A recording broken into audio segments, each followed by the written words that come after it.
Hey guys, there ain't gonna be much video on this. Mostly pictures, slideshow, whatever the fuck you want to call it. Guy bought an old street rod. Ran really good.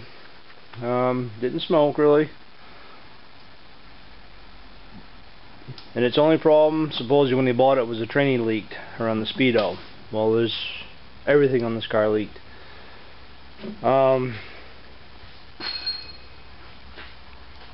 Pulled the motor because it's easier to do, you know, front rear seal, oil pan, all that shit.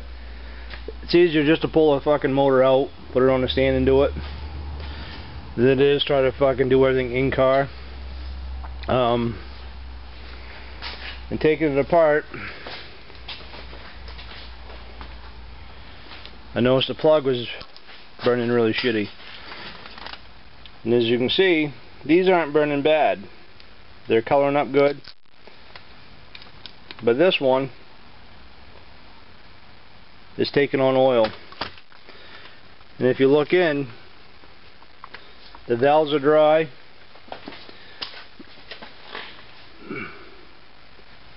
There's really no sign of like a valve stem seal leaking. So I pulled the heads. And what I found was a 26 thousandths ring gap. And I got a normal set of standard rings that had the house, and I stuck one of them rings in the bore, and that measured right out at 18 thousandths, the way it should be. So we're gonna re-ring it. This is a crate motor. I don't know how many miles are on it. Not that many, because you can still see the crosshatch in the cylinders. The block is all getting line honed right now, and the rods are getting resized. So when we're done with that and putting it together, I'll be back. Okay guys, we got the block back from the machine shop. It's been cleaned, line honed, and cam bearings installed. Cool.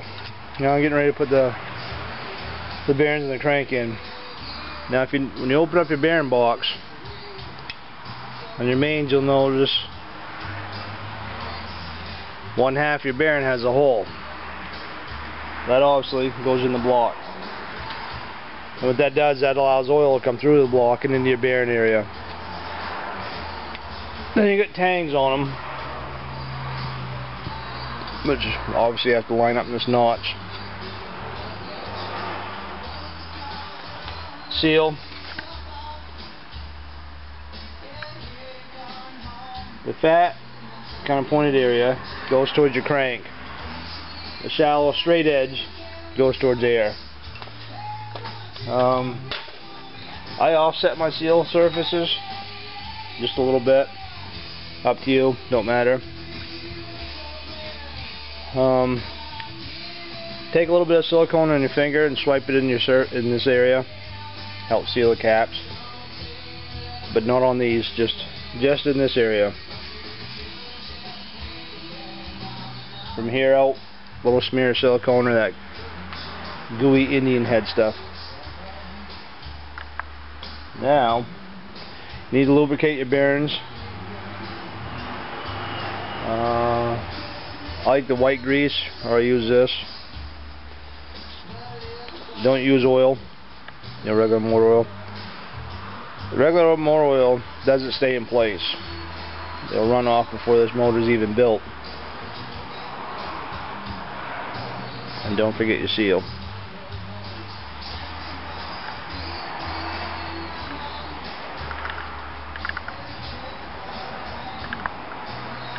Now I'm going to clean the crank up, run brushes through the oil holes, and set the crank in. Okay, I washed the crank real quickly. Wasn't gonna, but I don't know, I just can't leave shit alone. I'm going to chamfer the oil holes. And all that does is allow oil to come out through onto your bearing surface better. Creates like a bubble, if you will, for oil to retain. There's nothing to it, but you need, you know, a die grinder. This fucking tip in there. And all you're doing is pushing it in. Yeah, it is. So easy. There's no need to pay a machine shop $45 an hour to do this.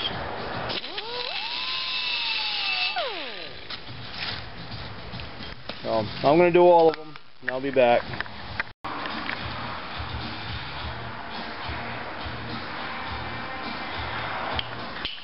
Okay. And then your caps. You're going to notice they're numbered. Except the front one usually isn't, which would be number 1. You see some of them have arrows, which faces towards the timing chain, some don't. But the bearing tang goes to the bearing tang. So that would go like that. Never have your tangs opposite. They always butt each other.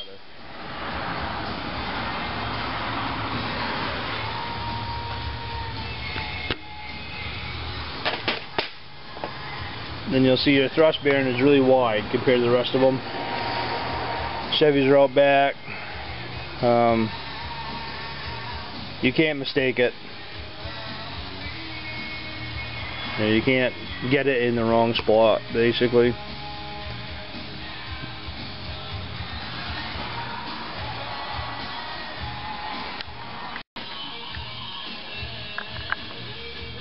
There's a silicone, that's what I do. I can sit you down here. All I do is put a blob, not a big blob, just a small blob, and tap it out with my finger. Right. Kind of smear around.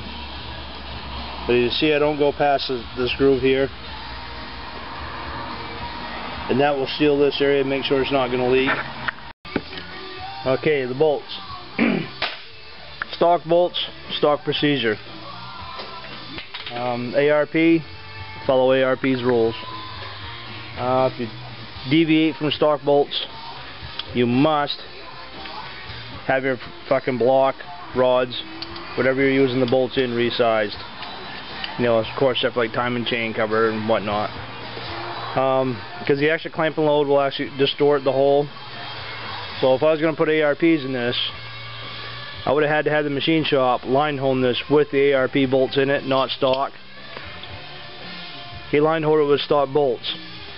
Now if I get this back and put ARPs in it, it would distort the line bore and would throw it all off. But anyway, stock bolts, stock procedure, dunk it in oil. When you're putting it in, let a little oil fucking fall off and smear around here and draw the bolt in. What that allows to do is when that bolt contacts that surface, it's going to have a layer of oil on it, and the friction's not going to throw the torque reading off.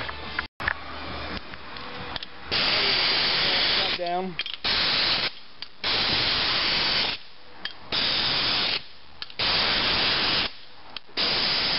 If you're going to do it this way,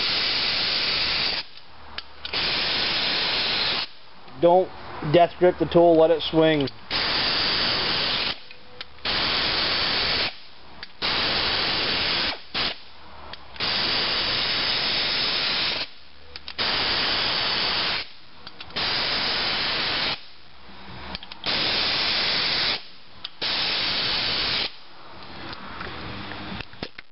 Now these have to be torqued oh fuck, I think 65 on the outside, 75 inside on 4 bolts. That ratchet, that's got probably 40 fucking pounds. So you're not going to really risk over torquing them. So, but that saves time, and this is a rush job. This has to be together today. So now all I got to do is get the torque wrench and torque them down. And as I torque them, I usually start in the middle. I'll torque this cap and I'll rotate the motor by hand and feel it. If there's a tight spot there, I'll take that cap off and see what's going on. But where this has been line honed and everything, it shouldn't be a problem. But anyway, I usually start in the middle, then go to this one, and either the front or the back. It really don't matter, but I don't I tend not to go one direction. And after you torque, every time you torque a cap, spin the motor at least one rotation. And you shouldn't feel any binding or tight spots. It should spin smoothly. Alright, got them all torqued. As you can see, this spins really nice and smooth. There's no resistance spots in it anywhere. Nudge right, 65 out, 75 in. 2 bolts, the 2-bolt block. They're calling for 70. I always do 75. What else? Oh yeah, don't jerk your torque wrench. You know, brace your engine stand with your foot so it doesn't want to spin. Get your torque wrench set up and do a nice, even, slow pull till it clicks. If you jerk it, it throws your torque reading off. So now I gotta do a flippy-do and start lubing cylinders and put pistons in. Okay, I'm doing the rings. The first thing I'm going to do is the oil ring. Now the oil ring just butts up against. They don't overlap. Even though once it's on the piston it seems like it should have overlapped, it doesn't. They butt up against.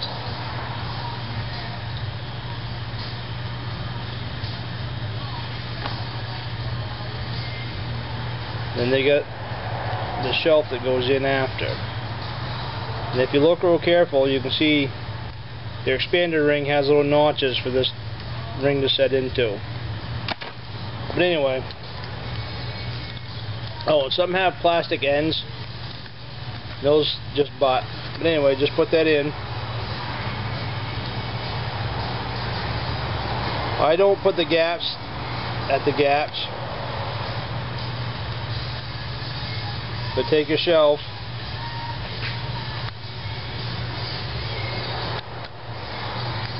and just roll it on.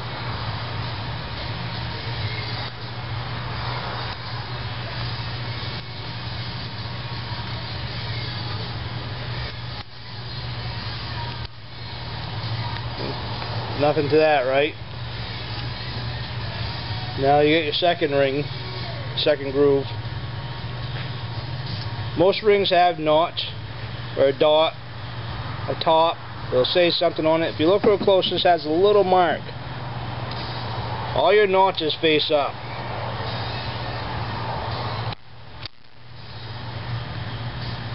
And yes, I do make pliers for doing this. Now the top ring of this set doesn't have any marks on it, but if you look real close you can see it's got a bevel. Bevel goes up, and what that does, that allows, we're going to call it compression, but technically it's cylinder pressure. And what that does, that allows, as that piston's coming up, you're making cylinder pressure, and what that does, it hits the top of the ring and it goes between the ring and the piston and it fills your ring groove, and what that does is helps push that piston out, the ring out against your wall, helps seal the rings to your cylinder.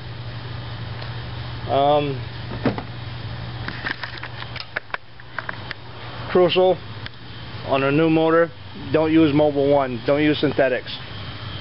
It's too slippery. You're not going to break your ring in. All you're going to do is glaze your cylinder and your rings will never seat. Use just regular cheap nap. Okay, I got all the pistons in except for the last one. I'll do that with you. First step, make sure your throw is down. So when you put your rod and piston and your bolt's not going to go in and whack it. You gotta lubricate the cylinder walls. Use gear oil. I like it because it stays in place. But before you do that, you need to wash your hands. You want to try to keep it clean as possible in there. So after every time you put a piston in, before you lubricate that cylinder wall, wash your hands. And it, you know, there's nothing drastic. Just some brake cleaner and a rag. Yeah, you could go in and actually run to your bathroom or whatever and wash your hands and dry them off good, but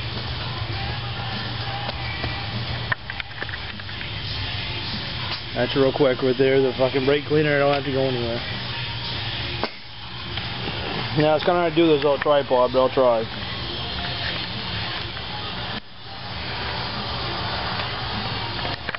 I put my hand there and put oil on it. Take a big puddle and just tilt it and let it roll right around.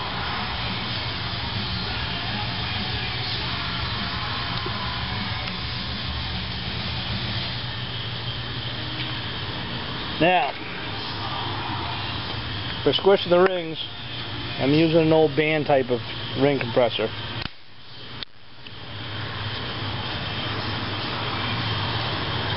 I like the one-piece sized ones, but I don't have one for a standard bore.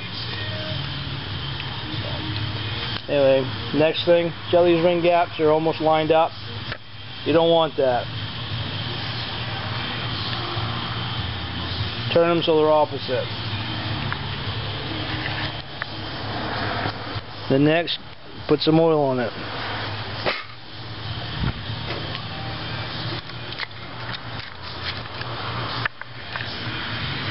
Get your compressor on. Oh, where the fuck did it go?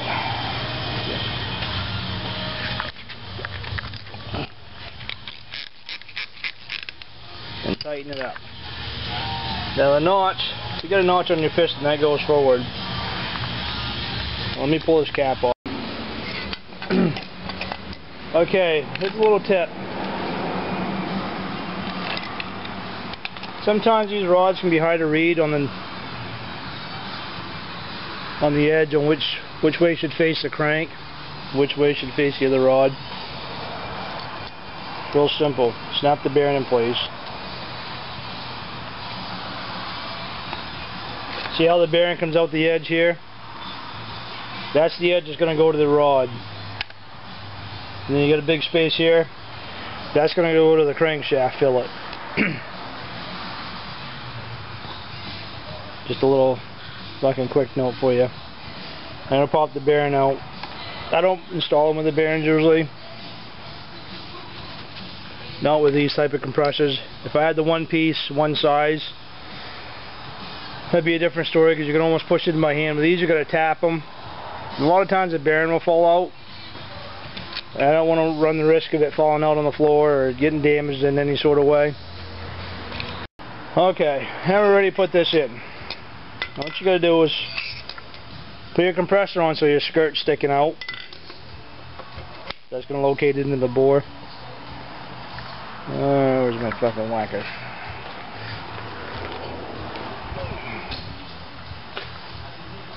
What you want to do is thunk that down in there just a little bit. Enough so the skirt's in the bore good, but your rings are still in your compressor. And lightly go around and just tap this. And what that's doing is squaring it into the bore and the piston. Oh fuck, they do that fucking thing right there.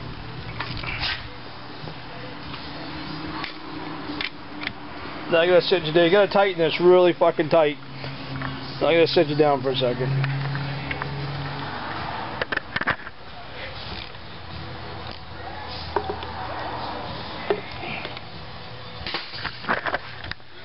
Okay, she's tight. I usually do a little tap around again. Now what I do is I reach in the motor here and wait for my rod to come down through so I can guide it.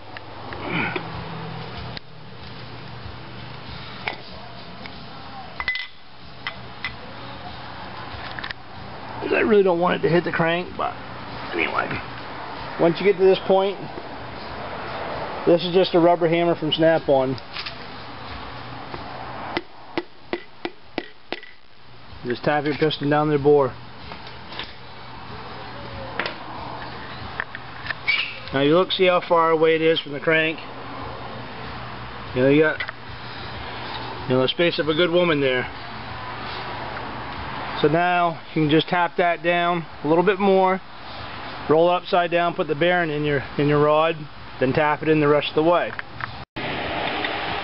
Okay, now again you gotta wipe your hands off where you grab the bearing.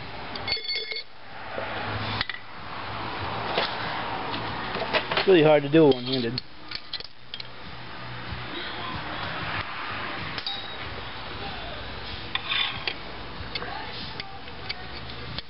You know, I know I could make this easy by setting the camera on a tripod a few feet away, but you don't really see nothing. All you see is me doing shit. I try to do these videos so you can actually see from my view, not just kind of see my ugly ass in the fucking picture.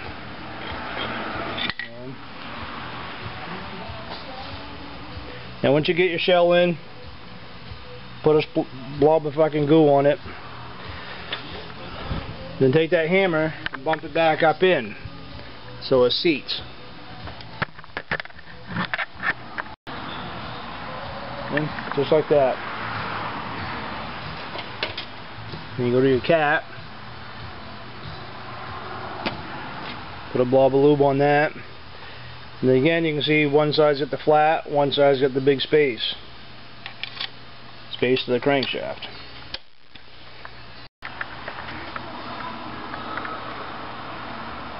The lube on the bolts.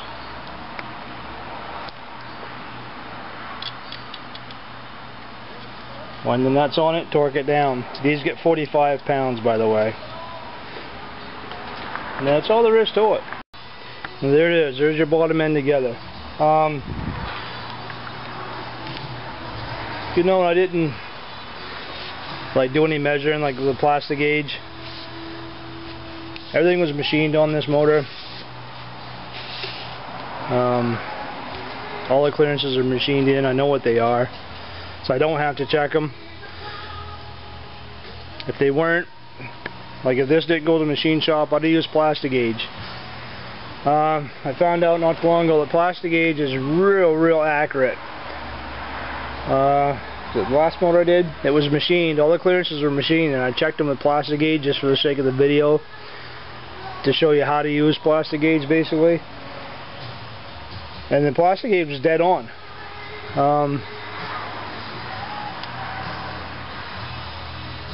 It kind of comes down to reading it.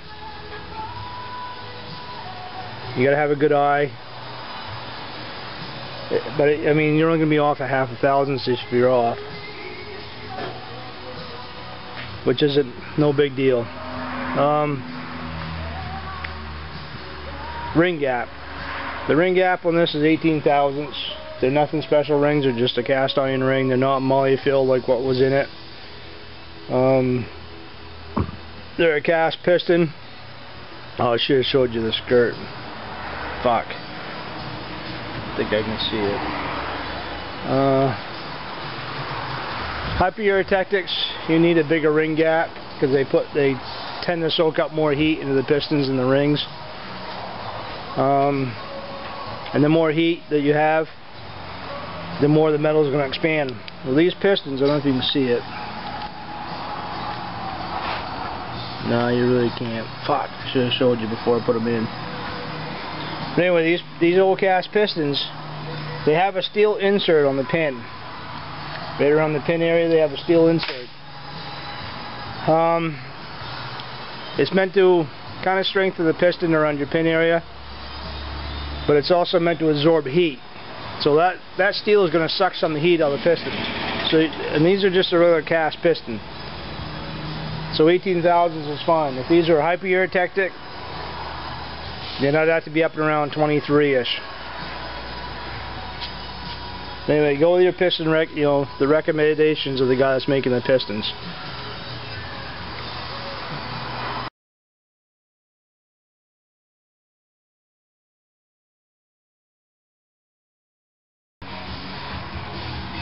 Okay, I got ahead of you guys a little bit.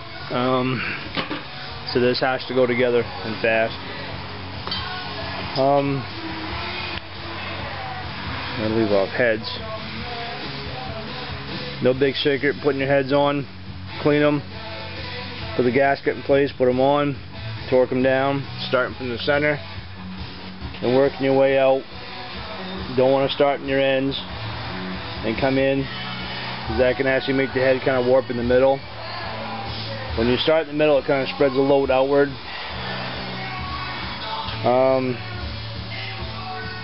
The valve adjustment. This is a good running motor. It just leaked, and we found out it was retired.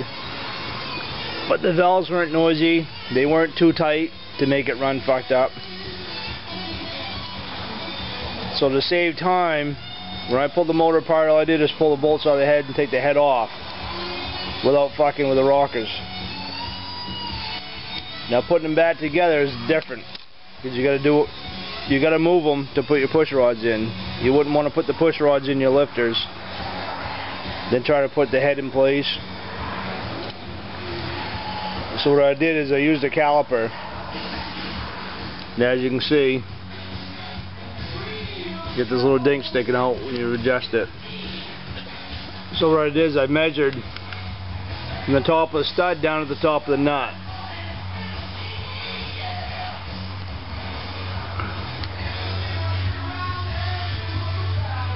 And that way I can take the nut off, and they're all pretty much the same, but I can take all the nuts off, put the push rods in, then tighten the nut back down to that depth,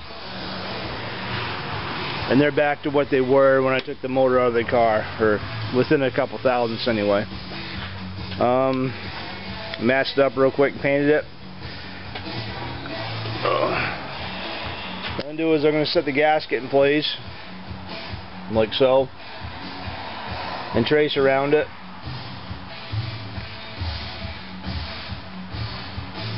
Then where the gasket's going to be, like around the porch or whatnot, I'm going to wash the paint off.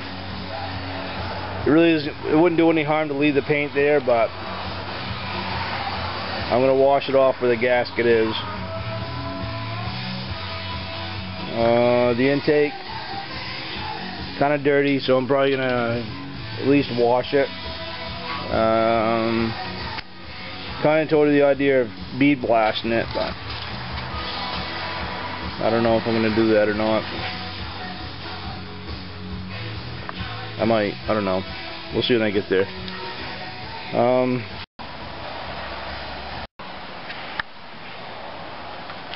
I get the pan cleaned up, at least on the inside. The gasket surface all cleaned up, scuffed up, so the silicone will stick to it. That's about it. Cam, put the same cam right back into it. There's nothing to really see there. Same time and chain. Should have had a new one, but there's going to be a limit somewhere that spending this guy's going to do. Yeah, that's it.